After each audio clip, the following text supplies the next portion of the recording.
Наполеон, колись дивлячись на князя Болконського, сказав: «Вуаля, un bel mort! Ось це гарна смерть!» Цікаво, що б він промовив, побачивши монарха, який загинув під уламками власного трону, чи ще гірше, під сідницями свого блазня. Сьогодні ми розповімо про найдивніші, найбезглуздіші смерті відомих монархів. Белла І, король Угорщини, правив у неспокійні часи 11-го сторіччя. Він багато воював, намагався зміцнити владу і активно провадив християнізацію своїх земель. Водночас король відзначався непримиренністю до юдеїв і язичників. Наприклад, він переніс ярмарковий день із неділі на суботу, добре знаючи, що цього дня євреям заборонено працювати. 1061 року він жорстоко придушив повстання селян, які хотіли повернутися до старих вірувань богів. Смерть застала Беллу зненацька під час переговорів з представниками Священної Римської імперії. За угорською ілюстрованою хронікою 11 вересня 1063 року він сів на свій улюблений трон, але той раптово тріснув і розсипався. Король упав разом із уламками і отримав такі травми, що невдовзі помер. Джордж Плантагенет, герцог Кларенський, був молодшим братом короля Англії Едварда IV. Народжений 1449 року, він виріс серед інтриг війни Червоної і Білої троянд. Джордж відзначався мінливим характером, постійно змінював союзників, зраджував брата, то підтримуючи ланкастерів, то знову повертаючись до Йорків. 1469 року, всупереч волі короля, одружився з Ізабель Невіл, дочкою графа Ворвіка. Коли дружина померла 1476 року, то Джордж звинуватив у її отруєнні служницю і наказав її повісити без справедливого суду. Його психічний стан погіршувався, а поведінка ставала все непередбачуванішою. У січні 1478 року Едвард IV особисто звинуватив брата у державній зраді перед парламентом.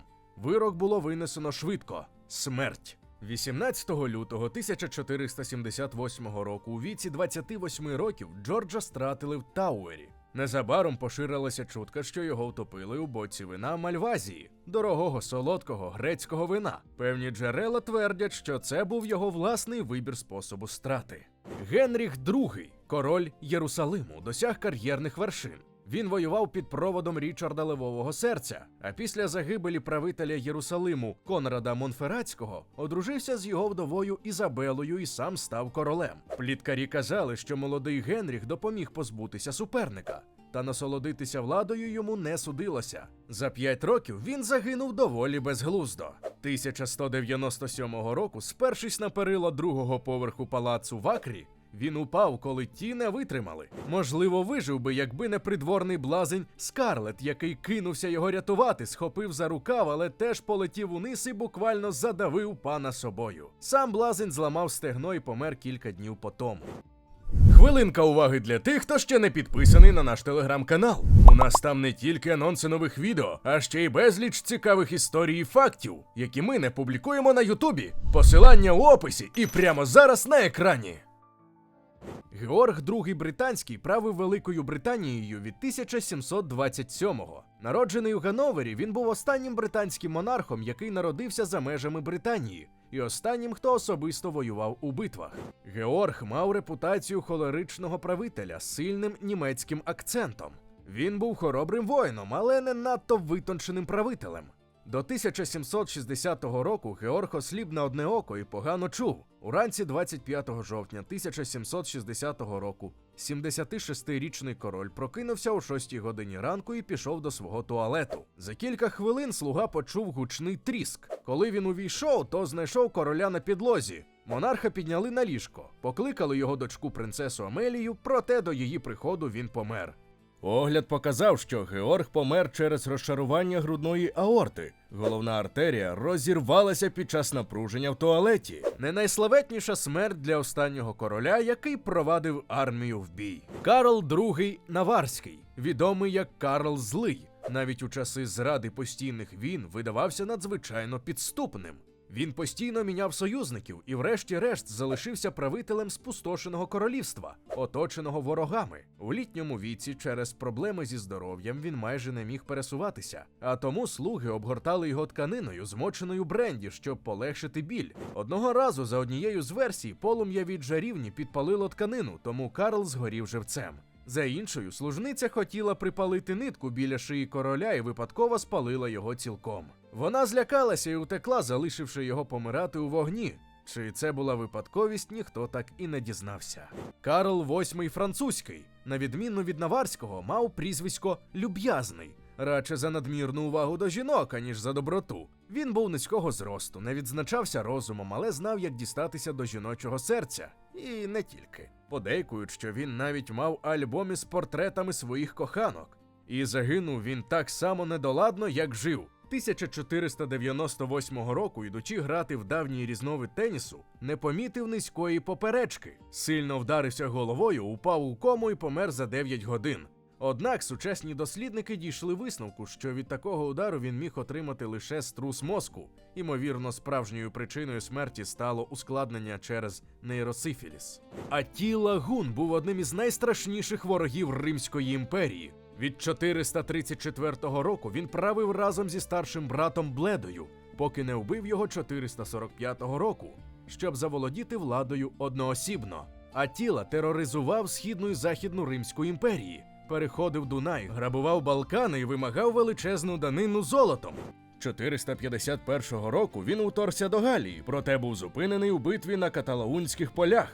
Попри це, наступного року він спустошив північ Італії. Навіть готуючи нову атаку на Східну Римську імперію, він вирішив узяти собі ще одну дружину – красуню на ім'я Ільдіко. Полігамія була звичною справою для гунів. 453 року Аттіла святкував весілля з Ільдікою пишним бенкетом. Наречений бенкетував і пив до глибокої ночі. Наступного ранку, коли він не з'явився, охоронці зламали двері спальні і знайшли Аттілу мертвим. На тілі не було жодних ран. За свідченням візантійського історика Пріска, гунський вождь захлинувся власною кров'ю після п'яної носової кровотечі. Можливо, він страждав на варикозне розширення вен стравоходу через роки зловживання алкоголем, яке призвело до внутрішньої кровотечі. Олександр І, король Греції, зійшов на трон у червні 1917 року. Формально він був правителем, але реально країною керував прем'єр Елефтеріос Венізелос. І все-таки саме смерть молодого монарха призвела до катастрофічних наслідків.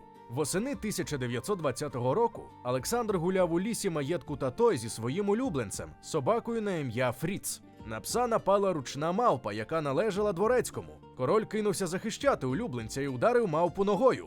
Тоді з кущів вискочила інша, дика, і вкусила правителя. Слуги відігнали тварину і обробили рану, та незабаром почалося зараження. 23 дні по тому 27-річний король помер. Його смерть мала тяжкі наслідки. До влади повернувся батько Константин І, який невдовзі програв війну Туреччині. А за життя Олександра Греція перемагала у війні. Мартін І Арагонський, якого називали гуманним або духовним, правив Арагоном, Валенсією, Сардинією, Корсикою і Сицилією від 1396 року. Він був другим сином короля Педро IV і зростав при дворі, не сподіваючись стати правителем. Після смерті старшого брата Жуана І, беззаконних спадкоємців-чоловіків, Мартін успадкував трон. Мартін регулярно їв цілих гусей на вечерю. Зрештою, добре бути королем. 31 травня 1410 року Мартін з'їв на вечерю цілого гусака. Проте щось із тим птахом було не так. Отож король отримав розлад травлення. Він пішов до спальні і покликав свого улюбленого блазня на ім'я Борра, щоб той його розвеселив. Коли Борра нарешті з'явився, то король запитав, де той був. Блазень відповів, у сусідньому винограднику, ваше величносте, де я бачив молодого оленя, який висів за хвоста на дереві, ніби хтось так покарав його за крадіжку інжиру. Щось у цьому жарті здалося Мартіну надзвичайно кумедним. Він сміявся безконтрольно впродовж 3 годин, доки нарешті не впав із ліжка і не вдарився у підлогу, померши на місці. Гумор 15-го сторіччя, певно, дуже відрізнявся від сучасного. З Мартіном закінчилася династія Барселонського дому, і його змінив племінник Фердинанд І Арагонський.